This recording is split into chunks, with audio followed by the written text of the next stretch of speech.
What is up, everybody? It's Dr. Vibe, host and producer of the award-winning Dr. Vibe Show, the home of Epic Conversations. I'm the host of Epic Conversations, 2020 Best Podcast News and 2018 Innovation Award given out by the Canadian Ethnic Media Association. I almost forgot that. Canadian Ethnic Media Association. Also, I host the only online show in the world for fathers and dads that is sponsored by Dove Men Care. That is relevant with today's epic conversation. And it's also co-sponsored by Dads Central Canada's National Fatherhood Organization. And also, when I have some other time, I'm the board chair for an organization called the Global Food and Drink Initiative. It's a multimedia not-for-profit that showcases Blacks in the diaspora that are involved in making it happening, doing the thing in food, wine, and travel. In another episode of a journey called Dads Talking. And I love these conversations because they're one-on-one conversations with dads about being a dad. And also today fills another one of my purposes or my missions is to meet new and wonderful people. And we have another one today. Jason Centeno is a retired Philadelphia firefighter. It's my first firefighter I have been on the platform. Entrepreneur, adoption advocate who has a passion for helping entrepreneur fathers navigate the complexities of balancing their businesses and family lives. I love that mission statement. I like that one. Got to ask him if he came up with it. He explores this and other common themes during candid interviews with fellow dadpreneurs on the show, The Dad Next Door. What he really loves more than anything else is finding everyday people who have big, possibly world-changing ideas, who have no idea to bring their big ideas to life, and helping those people to develop their big ideas into actual tech companies. He currently sits on the board of the USHX real estate app and is in development with his own big idea. I think he has more than one big idea, but one big idea on trash disposal and actively guides other potential founders daily through the idea development partnership with CILA Labs. He currently resides with his wife, Luz, and 6 children in Tampa, Florida, and spends most of his downtime wrangling kids, crafting immaculate dad jokes, and teasing gators in the lake out back. So let us welcome for the first time, but not the last time. Should we call him the firefighter? Should we call him the alligator wrestler? I don't know what to call him. We got Jason. How you doing, Jason?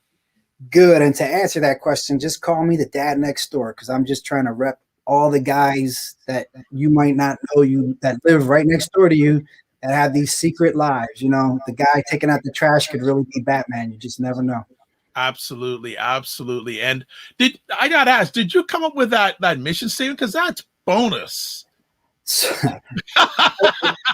It's probably taken like a year to kind of come up with something that concise. To be honest with you, the only reason it sounds that good right now is because I was forced to write a biography in the third person, which I do not like because it just sounds so pretentious.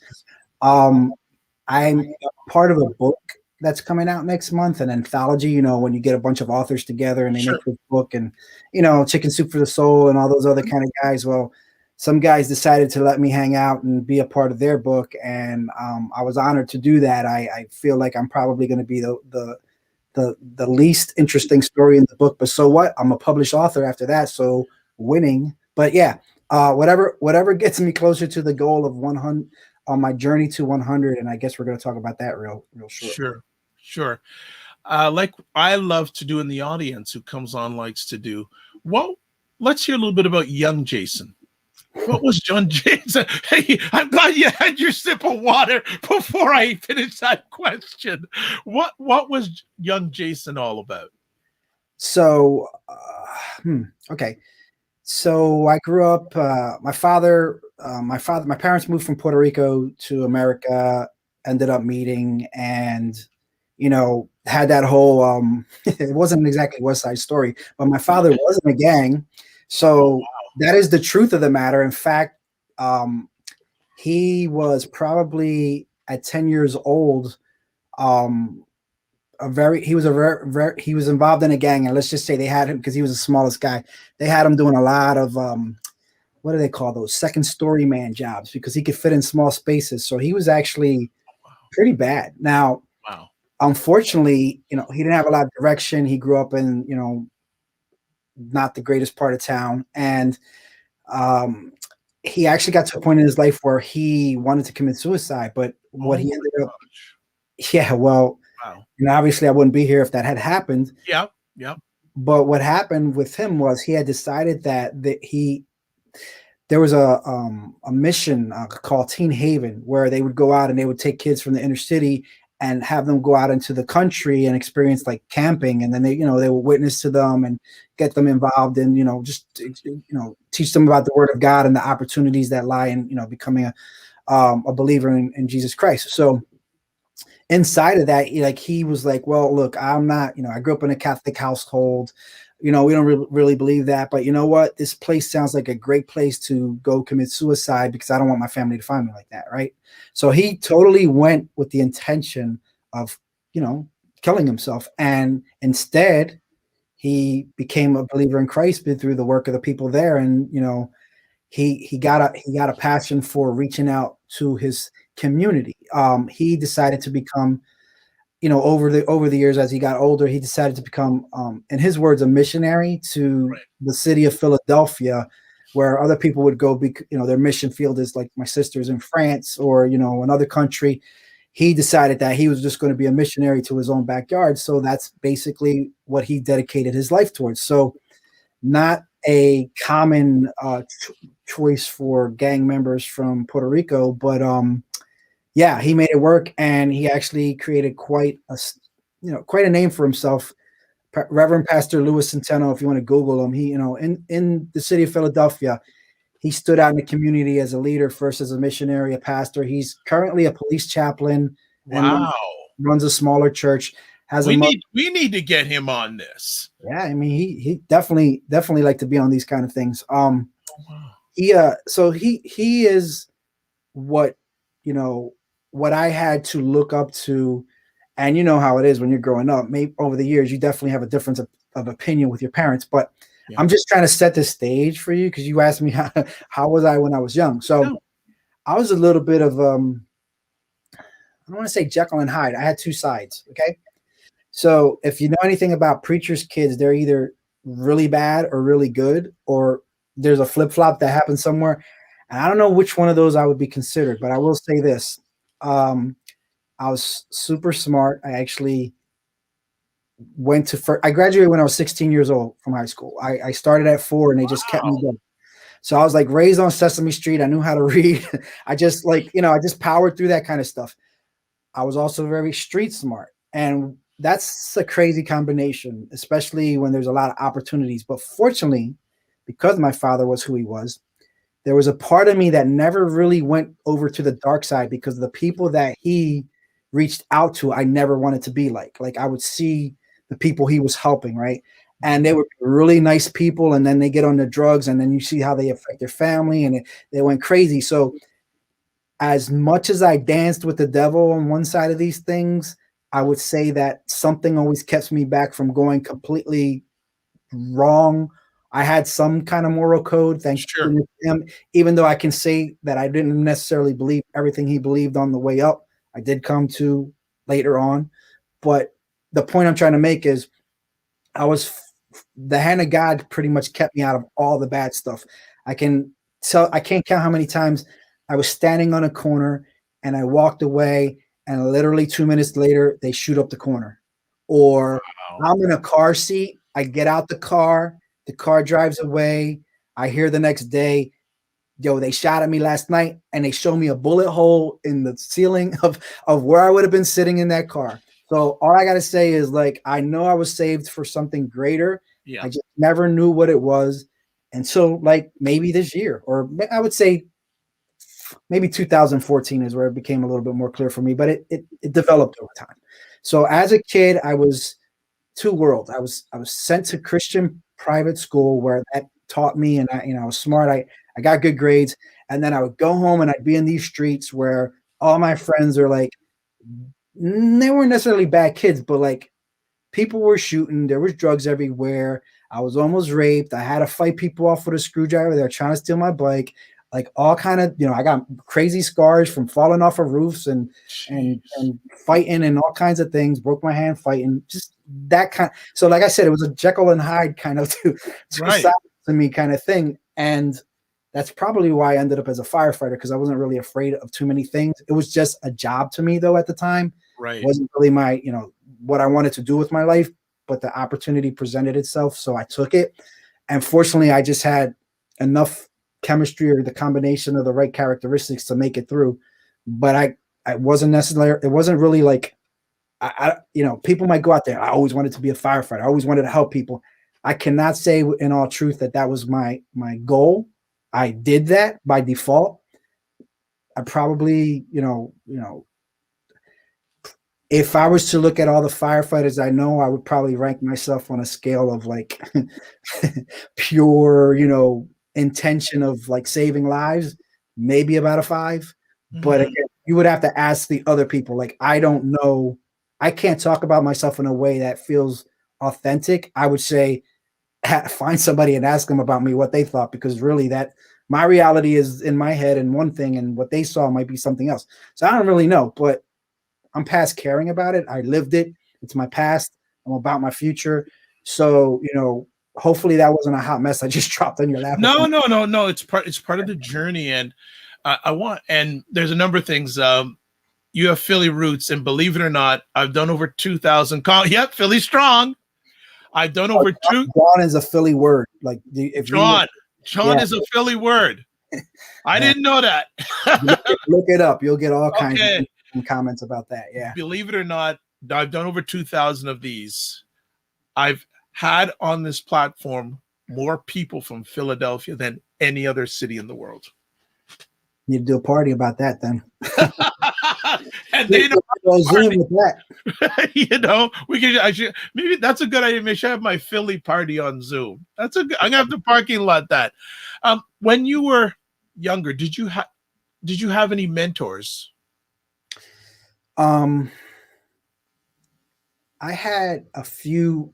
To be honest with you, they used to call me Jay Solo because I was always by myself. Like I would have friends, but like I would always be in and out of sort of, and that's probably what kept me out of some trouble, is whenever I found people that were like the gang ideas or just groups of people, I guess I was charming enough or adaptable. That's what I would call myself. I was really adaptable. Yeah. I could adapt to any crowd, but I never really had a best friend sort of person. And as far as mentors go, I will say that I can recall a couple. I mean, my dad was one, although he was pretty busy with his ministry.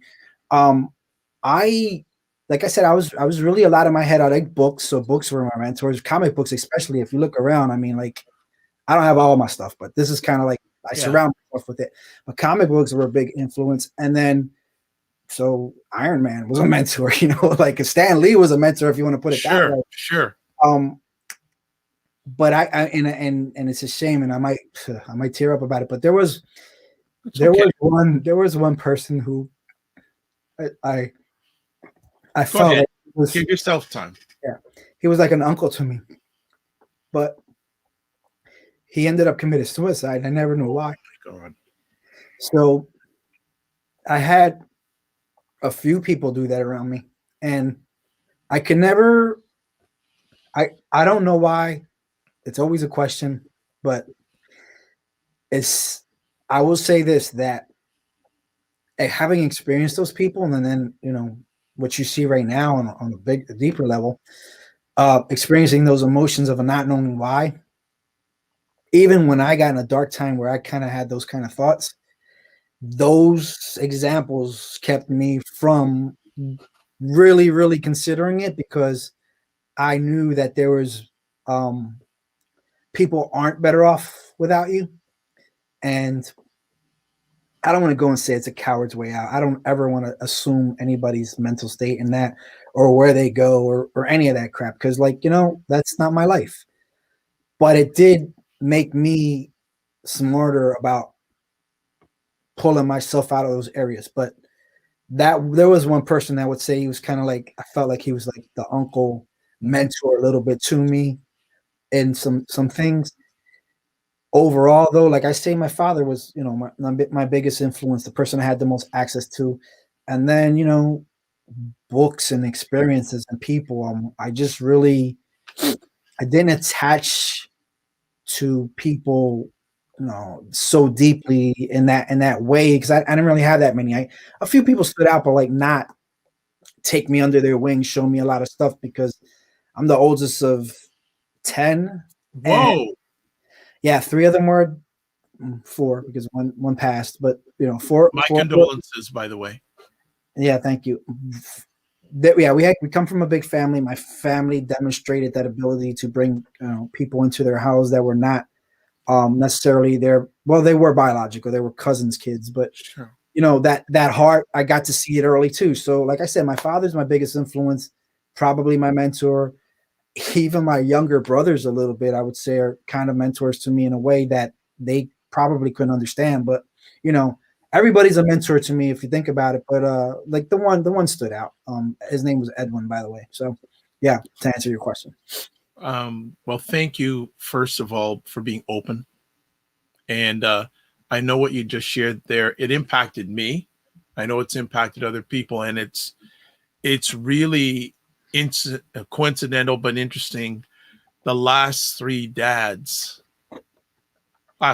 dads I've had on this platform have shared that there was a moment they wanted to quit life.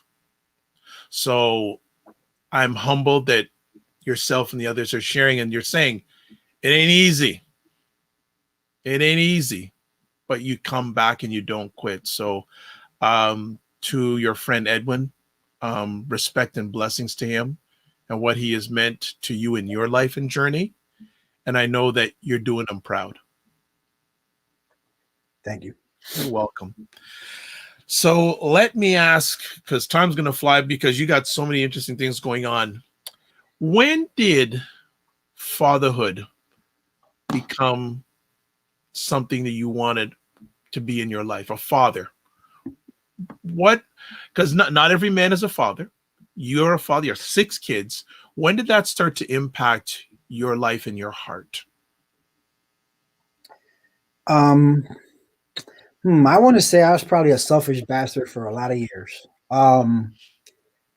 Even with all the good I'm doing in the world, being a firefighter and helping people, and having a wife, you like to enjoy your life. And fortunately, I was around a lot of givers. Like I said, my parents, my father, other people. And so at some point, that example just has to, sink in. Like, it ain't all about you, buddy. So, I want to say that I always wanted children.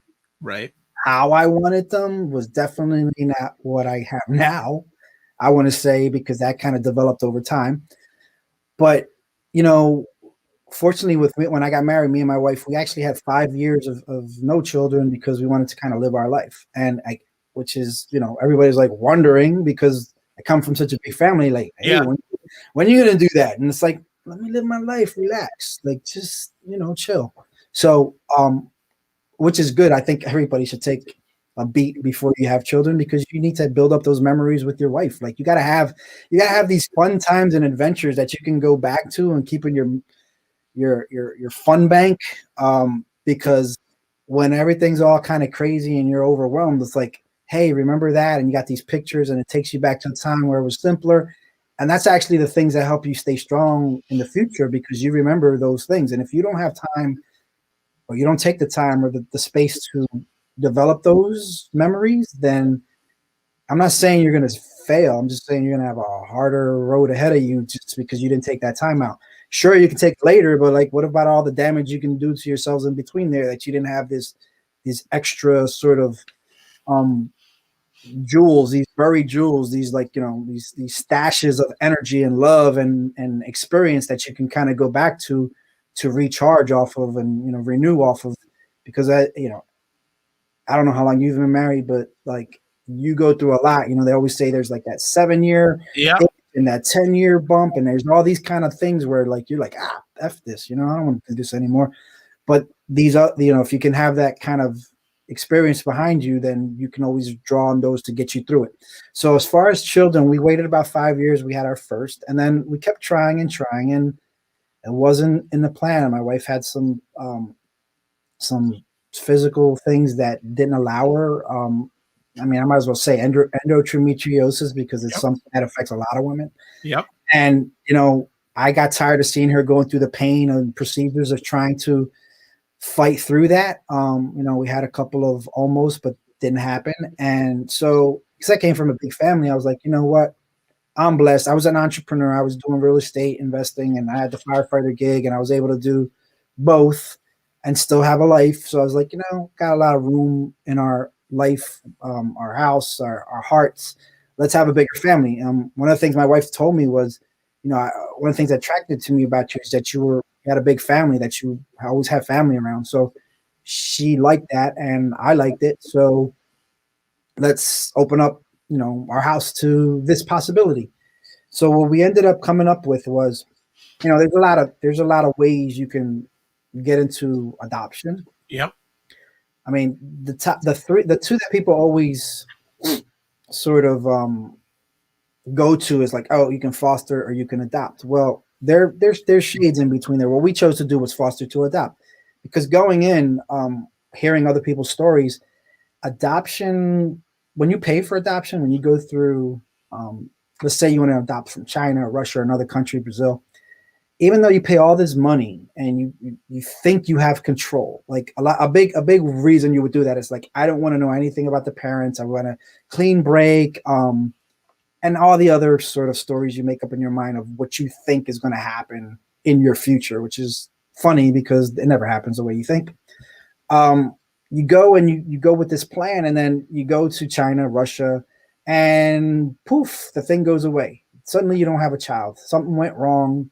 They try to do a switcheroo.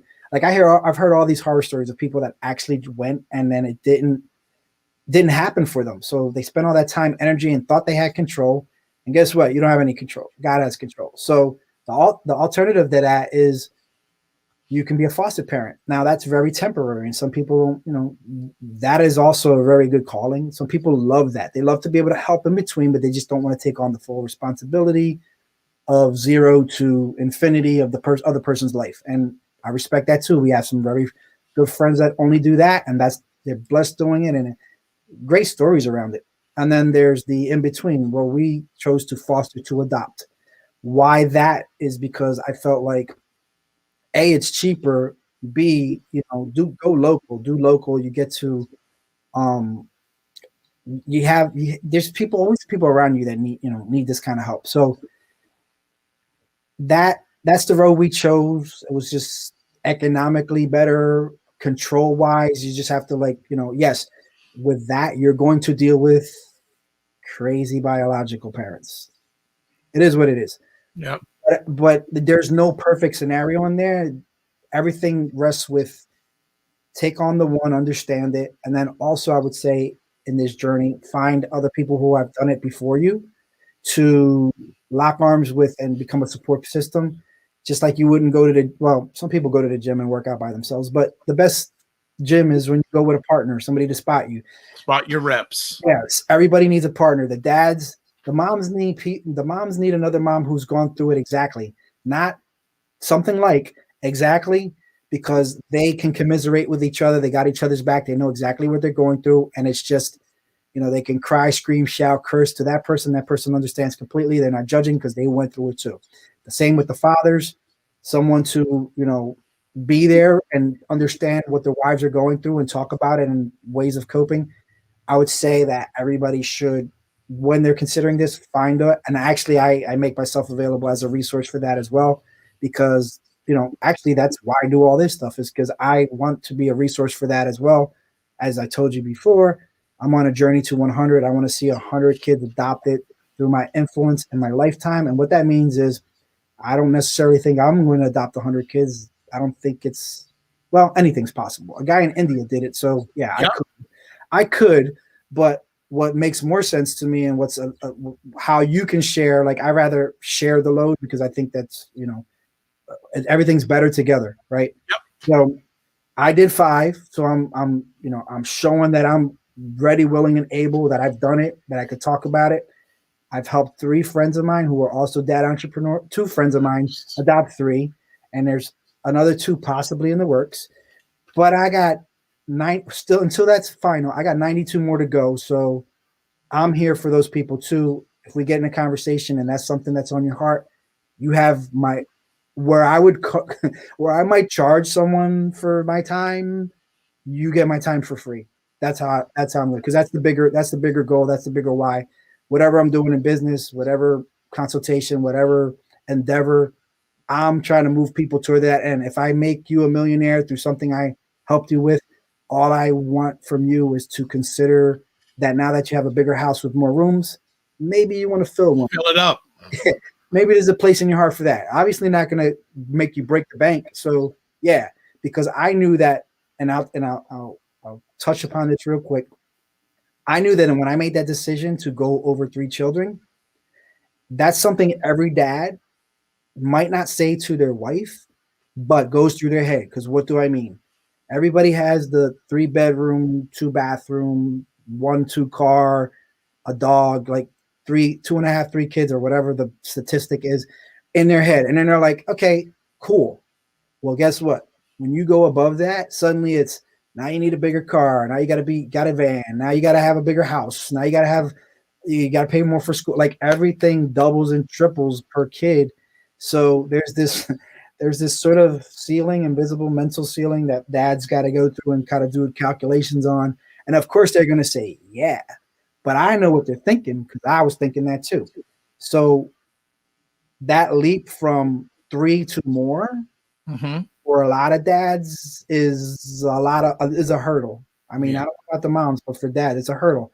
So I can speak intelligently and deeply about that part of things to anybody, which is I think nobody really talks about because nobody wants to admit that. Like I'm admitting it because I don't care, but like it's in your head. Just like it's like having thoughts about somebody's somebody attractive that you don't want people to know about. Like you just don't share that kind of stuff. So it's in your head. Well, I'm here to get it out of your head and out into the real world so we can deal with it, so you can get past it, so that you can open up your heart a little bigger, I guess. So nice. Let me ask, when you and your wife made the decision to adopt, what were your family's responses and reactions initially to that? So my father, my family, my parents already on board. They did it. So actually, yeah, they did it. So they're familiar with it, right? My wife's family, a little more reserved, but they seem. It's more like that. I would say, in my opinion, the reaction was like, "Oh yeah, that sounds nice. You should do that." But like, kind of like, I don't know how that's going to work out. Yeah. What's all the probably the mental stuff like in the head. What are they going to end up with? What are they going to choose? What's it going to be like for the kid? All that stuff. So there was never like, whoa, wait. It's more like, okay, kind of thing. Yeah. So how initially, when you went through the first process, how did you handle it? Were there any moments you're saying like, oh my goodness? Because I can imagine some guys saying, you know what? I don't want to go through all of this. It's too much. Because I've helped fathers in this process. And sometimes I have to say, stay the course. What sort of suggestions, advice could you especially give for fathers who are looking to go through this process? We make shopping lists, right? Oh. We're list guys, right? So when you go to the store, you're like, I do not want to come in here and browse. I want to get bread, milk, eggs, something I like, and I'm be out. Be the hell Oh, out. that's me. Give me my list. I don't want to be around. I want to be in and out. Okay, we're doing this. Let's get in and out. Right. So that's how we think.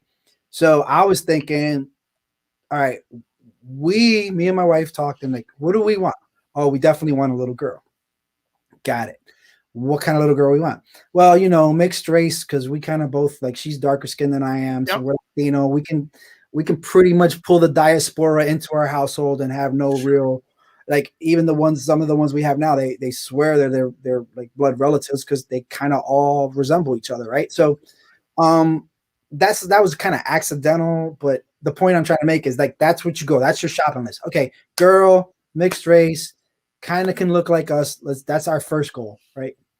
So what does she do? Well, the first two, which we almost got, were definitely not that. Like little, first of all, it was two. It was a sister and a brother. Yeah. They weren't babies; they were older. And Nicholas and Natalia, and we went forward and we were going to do it, and things didn't work out, and that was a testing period, right? So we got to get in there after we got all our certifications, and started learning the process.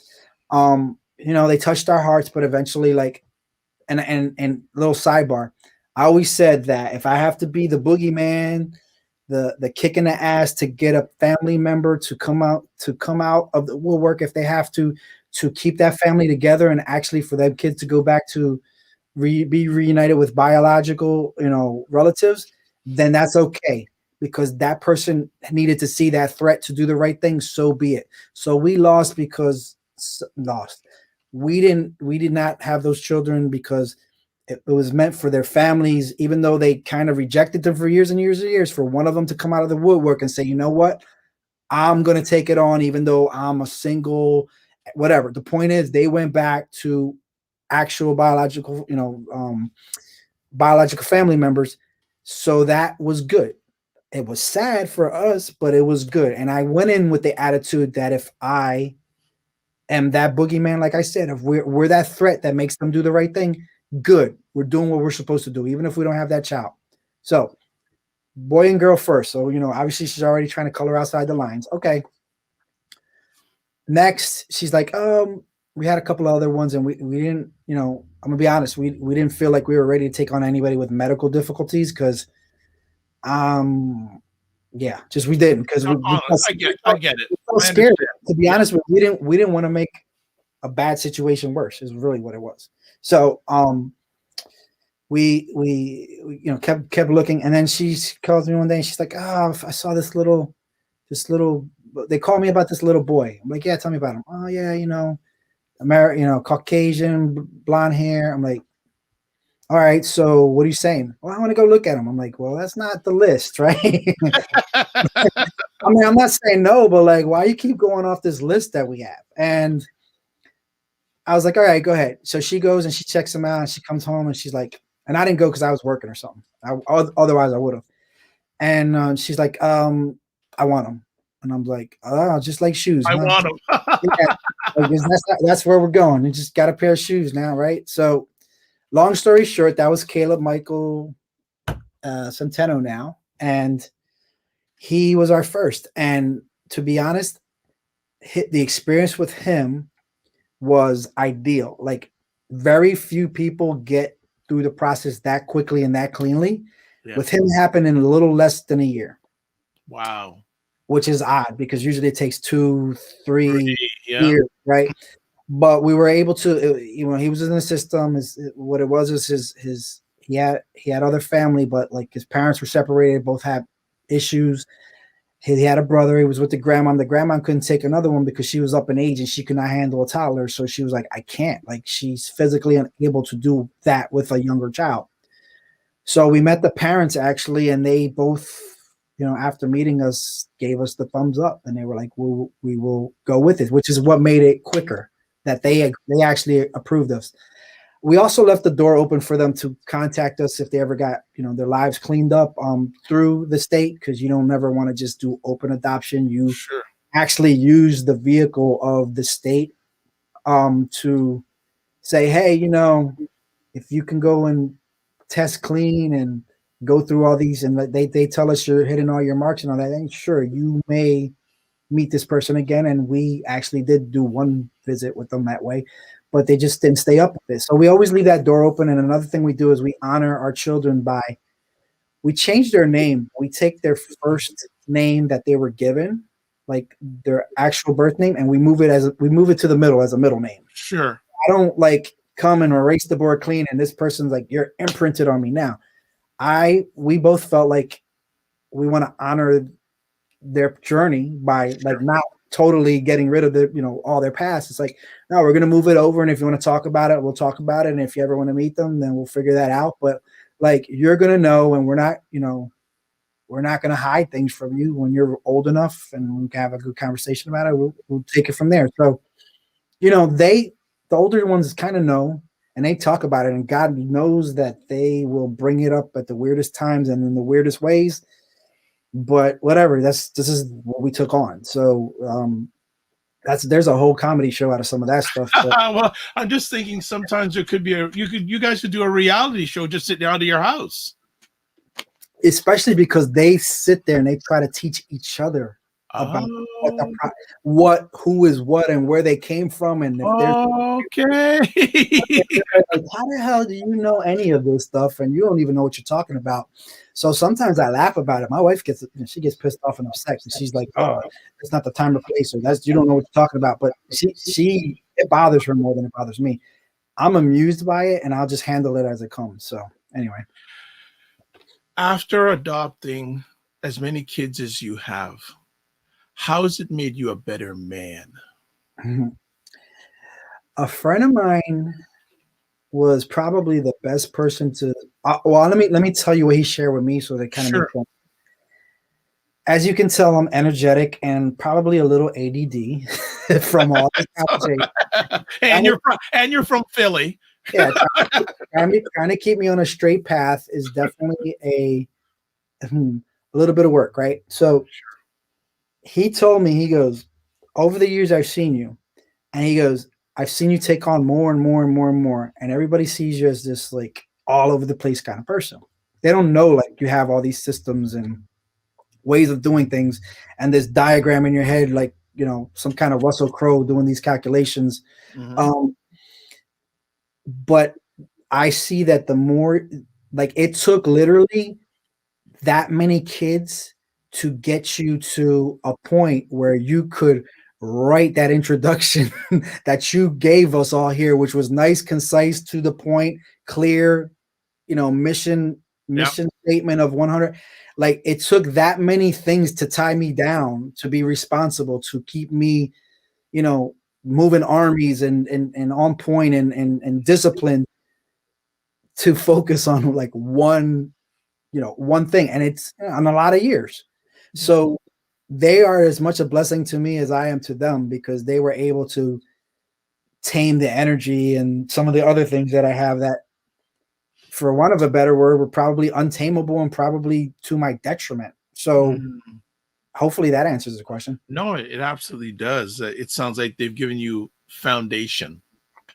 They've given you a purpose. Yeah, the foundation and purpose and focus. But definitely the purpose is there. You better be. If you go ahead. Listen, you become like one of them kung fu masters, right? Like, so I'll give you examples. When I walk through the house, I am always aware of my surroundings, to the point that I block a nut shot. I spin from a hug that might, they go for your knees because they're small. So they try to hug you. I spin out. They go low. I'm sitting down. If I feel a shift in the cushions, I throw my head up because I know something's about to land on me. So being physically aware, like, I could probably take on maybe Chuck Norris and probably survive most of it, because I'm just so used to ducking and blocking just random attacks. Love attacks, yes, but random attacks and at my knees, at shots at my nuts, whatever. The point is, like, I'm always like guarding, like, whatever. So it's just like reflex now. So that is one good thing. Probably could never get snuck up on in a robbery, really. Like, I'm aware, so. one of the things I'm blessed to do is I actually facilitate a course called Super Dad, Super Kids. It's a parenting course, especially for fathers. And one of the key things that we bring about in that course or share with fathers is, and I think I want you to speak to it because you got 6 kids. How important is playing with your kids if you're a dad? That's all they want to do. So you got to figure out ways to make games out of everything. Fortunately, I mean, I excel at messing around. So that's kind of like if I was a doctor of anything, it would be like screwing around and playing games. That's so, I mean, you know, as I get older, my energy wanes. I try to make games out of refusing to play. So I don't know. I mean, you know, I do what I can. I try to get them out as I can. I will say this, like, I gave up long ago on the idea. Maybe it's an American thing, or just maybe it's a cultural thing around the world. I don't know. But this idea of like every single one of your kids got to go do karate and play basketball and do soccer and be in music and all that. I know we want a lot for our kids, but we tried that and it doesn't work because first of all, homework and everything else, and just trying to live your life and have family time. You can't do any of that if everybody's on different schedules. And Sure. you know you're not going to get girls on the soccer team and boys on the ballet, and there ain't going to there's so all that, like when I'm financially able to, I'll just going to bring somebody into the house to do like private lessons or something like that, because it doesn't make sense all the running around. But the point I'm trying to make is this: you make an activity out of anything you can do. Getting up and walking around is my house, as I already explained, is my sports activity. Like I get exercise just from ducking the shots. So, so, you know, everything I do is what, and you know, if you ever met my kids, they'll know if, you know, I do it with daddy love, you know, I give some daddy love. It's a lot of hugs, a lot of kissing, a lot of snuggling. I try to keep it like low impact like that. And then when it comes to like other stuff, it's like games and all that, but it's hard to get them all because they all want to do one thing by themselves with you.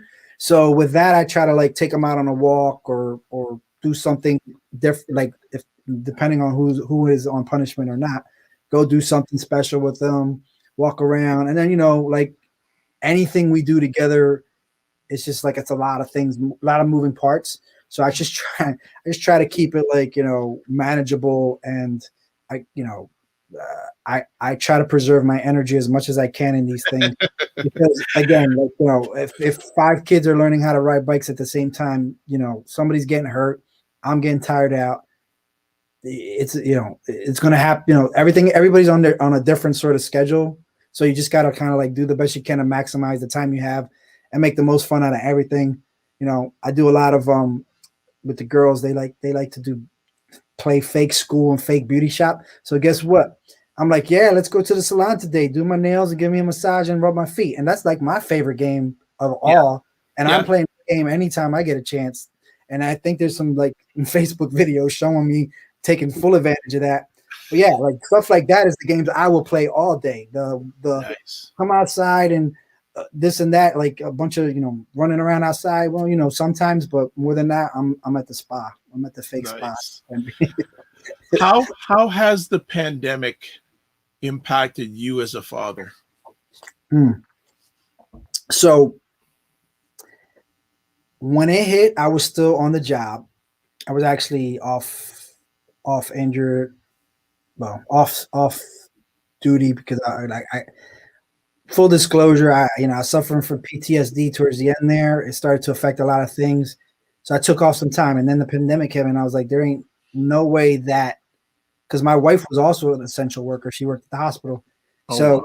She was out a lot more, and I was home having to manage all these Zooms with like 2 computers, and everybody's on a different schedule. And it was crazy. It was definitely mentally challenging and stressful, and everything that everybody says it is. You gain a lot of weight, you get stir crazy. Nothing good, not much good. But the good was spending more time, obviously building building a tighter relationship. I don't want to say closer, just tighter Yeah. bonds, problem solving, coming up with lots of solutions, because you can't just go out there and run around and do things anymore because you're limited by whatever shut down. Because I was up in the Access, yeah. Yeah, I was up in the Northeast, and I heard Canada got hit again.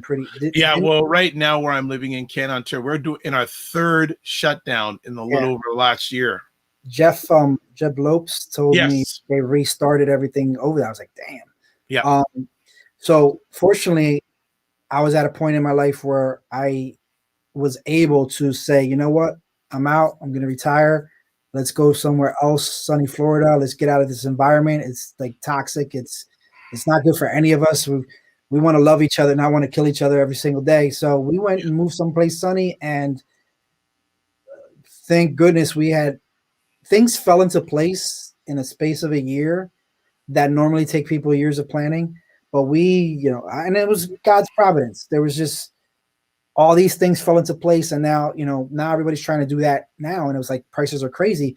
We actually bought a house in February of last year, intending to move here, later, but we were going to do an Airbnb out of it. But with everything that happened, look, February and then March, everything got crazy. Yeah. From that period from March to May, everything was so crazy that we just was like, we're out. We're going to take that house. And then that's prices started going up and everything like that. So we got it when it was affordable and everything just fell into place. I'll be here all day trying to explain that. I don't want to take up your whole I got some time. That's beautiful though. That is, and congratulations on that. That's where the gator part comes in the end of the story. Yes. With gators in the lake, we got one out back that I'm constantly. That's kind of my fun. Like some people like to train pigeons and like play with dogs, and I'm over here messing like I just gator watch and tease them a little bit here and there. Yeah. Well, parking lot the direct dad thing for a second. I want to find out the whole story behind the Dad Next Door show. How did that start? So when I moved here, as I mentioned, it was chaos. Well, the chaos of last year. Everybody went through some kind of chaos. So all the plans that I thought I had, where I had like all these Airbnbs were running really great, and this was working and that was working. I'm going to do this when I get here, and I'm going to do that. All that kind of went out the window. So literally 80% of everything that I thought was going to be working wasn't. But I was determined. I was like, boom, I'm still like, I'm going through with it. 20% is a good ROI and investment. So I'm like, all right, I'll just go with the 20%. I think Mark Cuban said it, like, you only got to be right 20% of the time to still be be a success. I'm like, all right, so 20% still good. I went, and over time, I decided, after I got some clarity, some time to think, I was like, I said I didn't want to live my next 20 years like my last 20 years. That's why I moved. So if I start doing the same stuff again, if I just go back doing the same real estate stuff, it's the same. Like, I mean, I'm just in a different environment.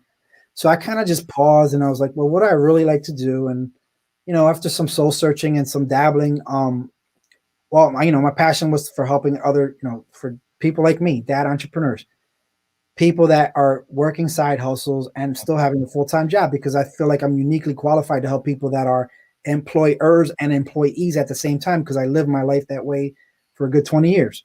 Right. So that sort of started things coming together, and I was just like, you know what?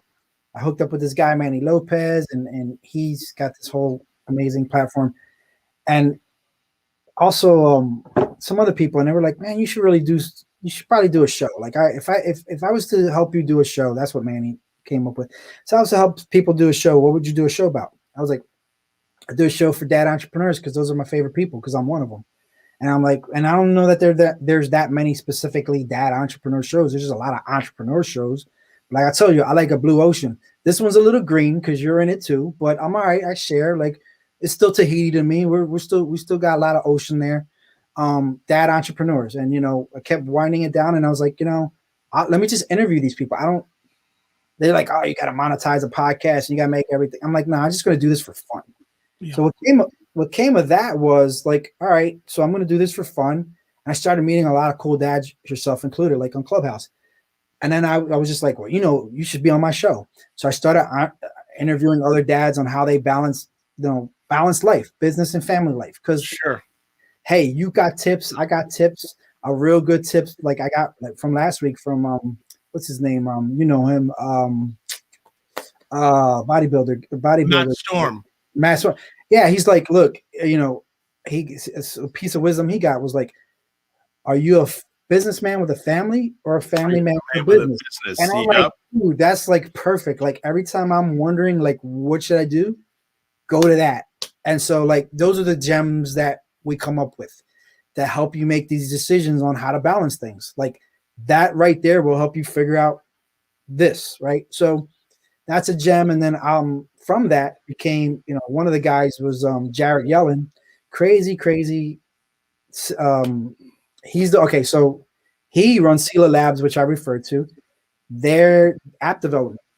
He's already created a bunch of companies. He's like up to 30 something in development. So I was like, well, I had this idea around trash, crowdsourcing and monetizing trash collection, right? And now we're in development on it. We actually have a company on it. So I'm doing that. And he was like, well, I'm looking for guys.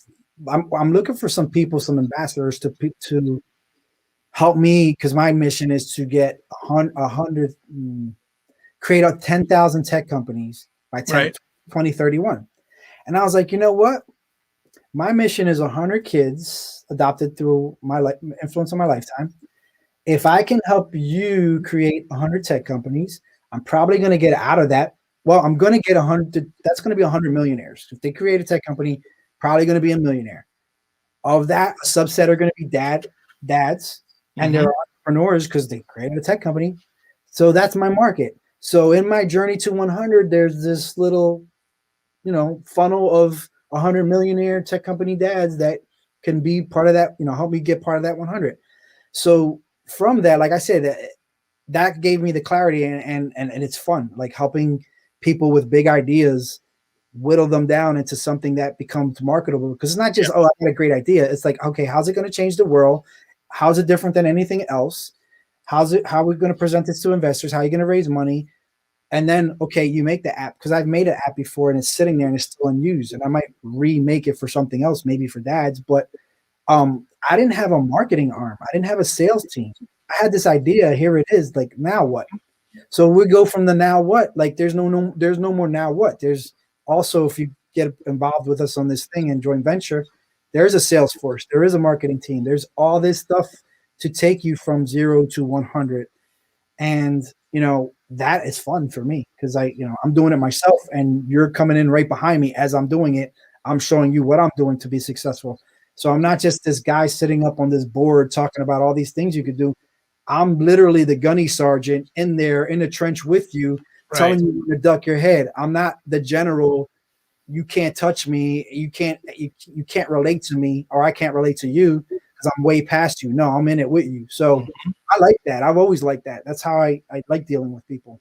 So that's just the path now. And I don't know where else it's going to develop, but maybe I'll be the representative for Goya, since you got Dove. Maybe they come at me and hey, anything I can do to amplify what you're doing, because you're doing it with the right heart and the right intent, and we're all in this boat together. We want to help fathers and their families. So that's really like the bottom line. So, and are you enjoying doing the show? I am. Who do I got? Another doctor, Dr. Obam Bowen. He is a former Marine who wrote a book called what is it called? Oh, Today is the Day. Awesome book. You should pick it up. It's a motivation, self-improvement motivational book. But I actually was in a coaching program with him too, a mastermind. Sure. And he's a world traveler. He's definitely an interesting cat. He's a millionaire now, and he lives half the time in Dubai. He's back and forth from Florida a lot, but he has a bunch of companies. Well, I think he shut the clothing one down, but he has a few companies. Sure. And he's just a big old package of entrepreneurship. So of course I want to know. Plus, I know his wife. We almost share the same birthday, so we're both Libras, so we get along.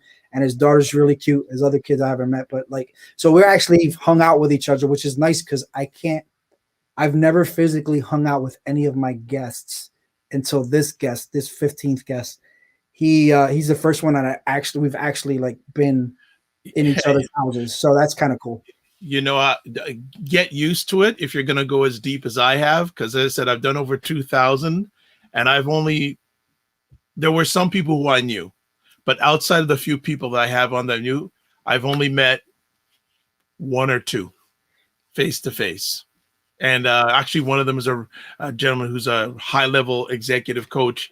And when we met, he was doing a conference here in Toronto. We met, and he asked me to write the foreword of one of his books. So that was really humbling to have that happen. So that's good. We're going to start winding it down because I know that quietness can only last so long in that house. So got some quick exiting out questions for you. So first things up, in your fatherhood journey, is there anything you wish you'd have done different, or any things you wish you have done different so far? That's a trap. Okay, you're the first father who's responded to me on that way, but you don't disappoint me. It was not meant as a trap. No, I mean, it's a trap in thinking, meaning like, you know, I wouldn't want to do anything different in my head, only because I've just seen my path and how I've had a disappointment maybe 2 years ago that turned out to be a blessing now. Like if I had it, yeah, the world would be so different. My world, I wouldn't have what I have. I wouldn't have the life I have. So could I be in a bigger house with more? Maybe, but I might not be enjoying that more. I might, because sometimes more is just more, right? So I might not be enjoying myself. I might not be having an impact on anybody. These kids like would not be in the picture, and I couldn't imagine my life without them. So anything along that way that would have changed that possibility or reality, I say no to, because first of all, I'm not done yet. So who knows what's at the end? Like, I'm excited for that. And how, if I go back, like, I watch a lot of sci-fi and time travel movies, and, big fan of them. In fact, Synchronic on Netflix is really, really cool movie. You should check that out. Anyway, changing things like that it's just we're wasting. I don't know. I feel like you're just wasting your thought process. You just focus on what's in front of you, because that's way more exciting, right? Like, that's all you have. You don't have tomorrow. You don't have yesterday. You can't do nothing about yesterday. You can't unring any bells, and you can't worry about what's happening tomorrow that hasn't happened yet. Just deal with the right now. So no, I wouldn't change anything, because I'm more afraid of what I would lose than what I would gain. How about that? Absolutely. Another question for you. Think back when you were a father for the first time, compared to fathers who are first-time fathers today. Do they have it easier than you did, or do they have it harder than when you were a first-time father? Oh my God. Well, I think it's harder now because things are easier. And I know that sounds contradictory, but it's a lot easier for someone to say, I don't need you right now. Right. And like, I don't need your advice. I have the internet to ask advice from. I can get experience from other people. Like, I'm closer to everything that will, relationship wise, that would strengthen a bond is being pulled apart by the news and bad thinking, and people don't know what to call themselves anymore, and worrying about like what the world sees through this like filter of social media, and like they don't really know you. Like you just said it, you've only met 2 of the guys that you've interviewed, but you have relationships. These relationships, can we say they're full relationships if you have not shared a meal with somebody or gone through a struggle? So yes, we have them, and exponentially help us grow.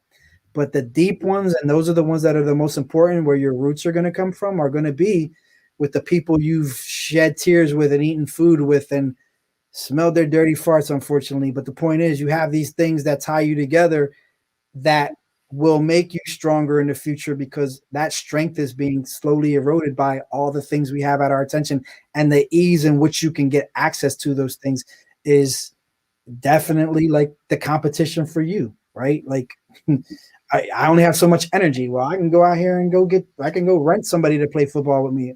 Mhm. You know what I mean? Like, okay, but that also tears people apart, honestly, because they think they don't need each other anymore, which we do. So definitely harder. Okay. What traditions did your father pass on to you that you've passed on to your kids? I don't know. If any. Well, just having an open household. Yeah. My father brought a lot of people into the house. He would help, and for want of a better word, he was very he was very trusting, sometimes to a fault. But I got that from him, but I don't regret it. What I mean is that people will come into your lives, and you will open your hearts and houses to them, and they will hurt you and sometimes betray you. But he also showed me that that doesn't matter, because you still gotta keep doing it for the ones that are worthy of it, like that you will help, even if it's 1 out of 100. So yeah, other people may beat you down about that, but even those close to you thinking that you're like gullible or too kind or just a sucker or whatever you want to call it. Excuse me. But that's them from their angle. If you have a stronger purpose, you're developing your muscle for, in my case, the 100. Everybody else has their own reason for it, but that tradition of openness and welcoming into the home is what I got from him, and I hope to keep, and which is very actually a useful mindset in today's sort of 6 feet back and wear a mask and I can't be in a crowded place with you crap. Like, excuse my language, fuck that. So yeah. What was one of the hardest moments you've had as a father, and why was it hard? Hardest. Well, I don't know that I've gotten to my hardest yet. Okay. But like, you're asking this now question. I want to say, and I alluded to it briefly, where I had suicidal thoughts. When they say sometimes when you're super successful and then you kind of fall, Mm-hmm. like, actors, like, child actors, there you go. They're great child actors and then they just can't get work after. So everybody is going to hit this thing in their life where they're going to probably be very successful at something, and then something's going to happen. And it could have just happened in the past couple of years with COVID. Like, you could have been on top of the world, your business was humming, yada, yada, yada. Everything was great. And then like, boom, the whole airline industry is wiped out, Yep. industry, vacation rent, like anything. It could, you don't think it would ever happen. It's too strong. And then boom, something like this happens.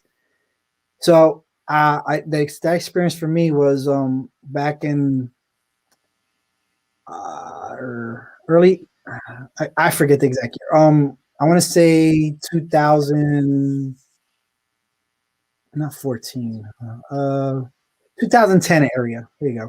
2010, 11, something like that. Where like I mentioned, I was experiencing real estate investor, and I was doing well, doing flips and all that. But I had a couple of houses that went really bad on me, and I had to do short sales. And I don't know if you know anything about the process of short sales, but it's kind of like when people foreclose on your house and you have to fight it, and you have to go in there and negotiate and things like that. So I went from being, Mr. on top of the world, expert, doing well, to losing stuff, possibly having to go bankrupt. Wow. So there was a point where, and I remember I was driving to work, and I will say this: there was this one song that saved me from the darkest of thoughts, because every time I would think of the lyrics, it would keep my head on straight. There you go. So it would come on the radio on my morning commutes to work, and I'd be stuck in traffic, and I think it's called "Lead Me." I forget who sings it, but it was just his words of a father,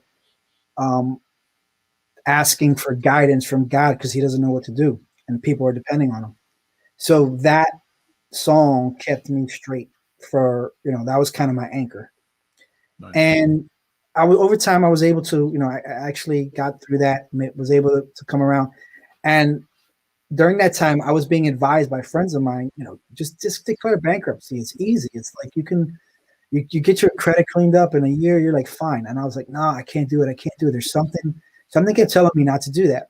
So I actually fought my way out. One of the short sales wasn't so bad. I had to end up coming up with some money that I didn't want, didn't really have at the time, and pay to get out of it. But the other one took like 5 years to fight, and it was just ridiculous fight. But I learned a lot of skills from that, and I was able to call on like a lot of things. And this will be a long podcast. That's a whole nother podcast. But don't worry, you're there's a part 2 of you in you already, so you know that. I was able to work my way out of that problem, and I didn't declare bankruptcy. Well, what I found out later, I guess the little voice in my ear telling me not to do it, was we were in the process of adopting at that point. And one of the things they do is you cannot have a criminal record, and you cannot have a foreclosure or bankruptcy. Wow. And I didn't know that till later, till we were already in it. But right. Had I gone that route, we would have none of these kids, because that bankruptcy would have stopped me from adopting children. So divine intervention or what? Listen to that voice. Yeah. Okay.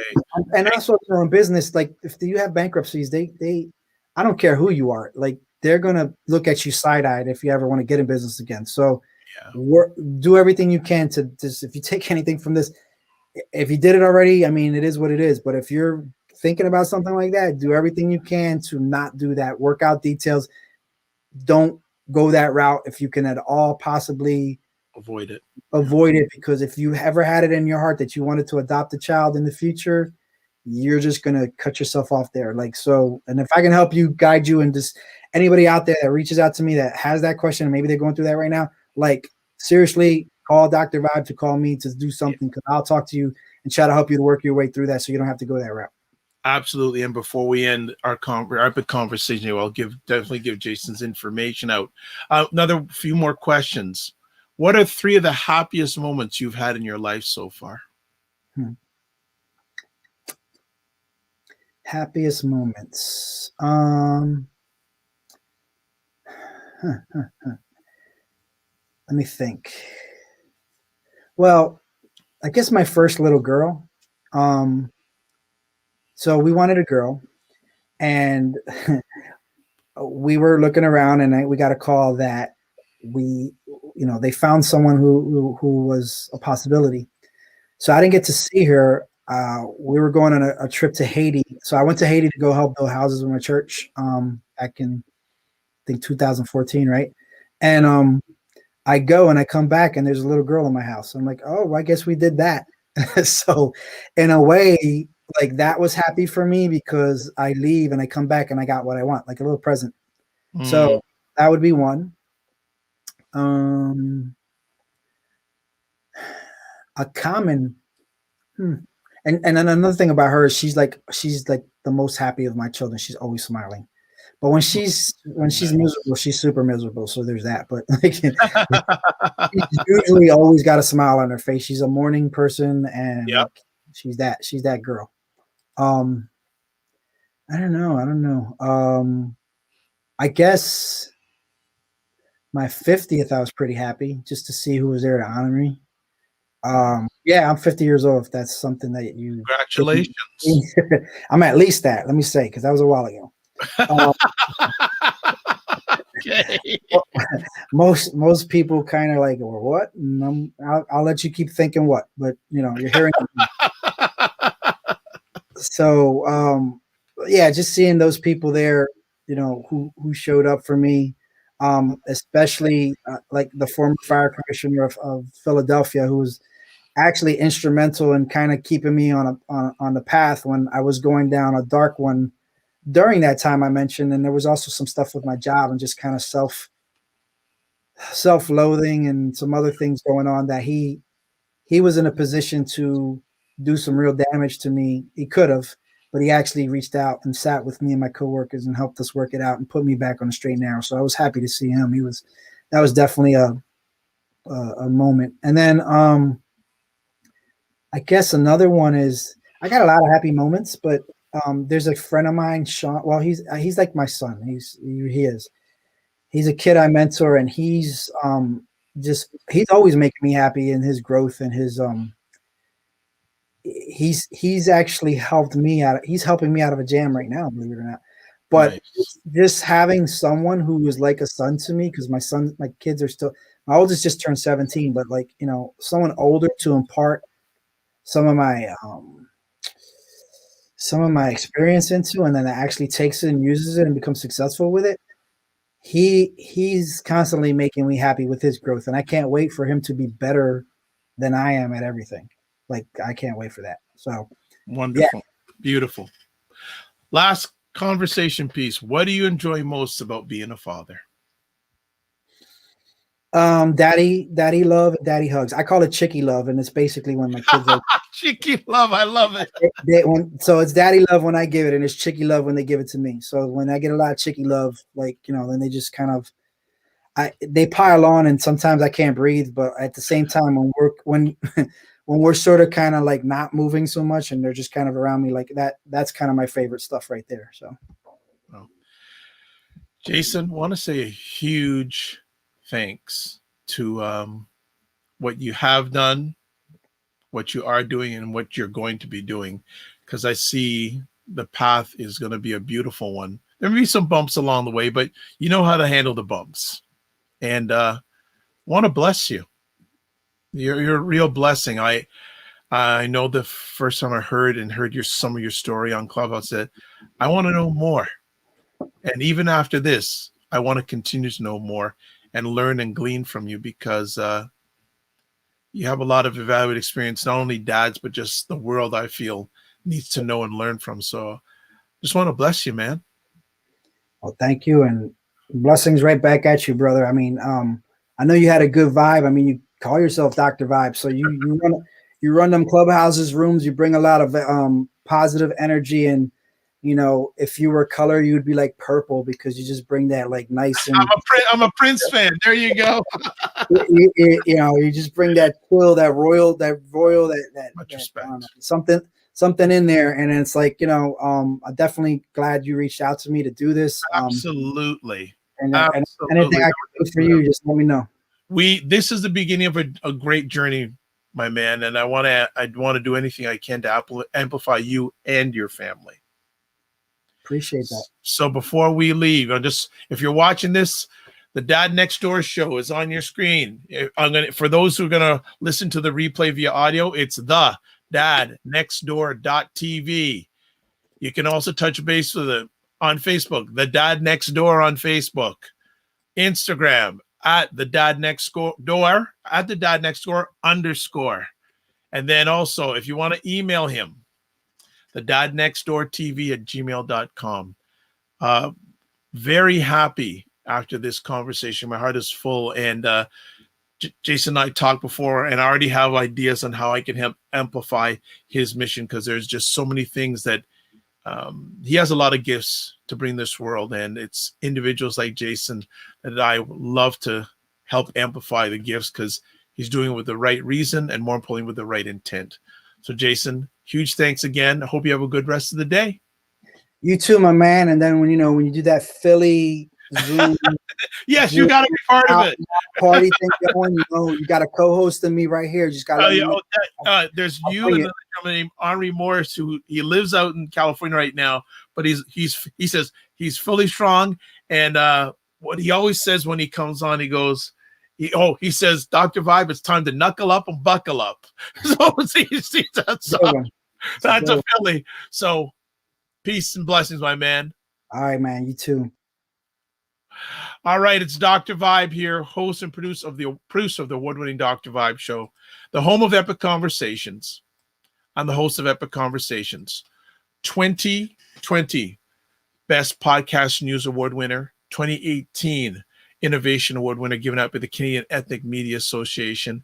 If you want to touch base with me, the best place, there's my website. Also, you can catch me once a month hosting online conversations for fathers and dads that are sponsored by Dove Men Care. It's the only one in the world that they sponsor, by the way. Also, sponsored by Dad's Central, Canada's national fatherhood organization. Also, I'm saying also too much. When I have time, though I do make time, I do represent the Global Food and Drink Initiative, GFDI. It is a multimedia, not-for-profit that showcases Blacks in the diaspora that are doing it in the areas of food, wine, and travel. So definitely check out them. As always, I'd like to close off with this. Live your life as a dream. If you can dream it, you can make it. Sometimes you have to get small to get stronger. Block assumptions, then aim bigger, aim better, aim higher, aim wider. Love, faith, and respect, and definitely remember to give yourselves grace. Just one other thing, if you're watching this, if you want to receive a special gift from me for watching this, I have a little thing I'd love to send. Go to the VIBESHOW.com/offer, and I'd love to send you a special gift. Folks, that's it for today, and look forward to having you part of the next epic conversation.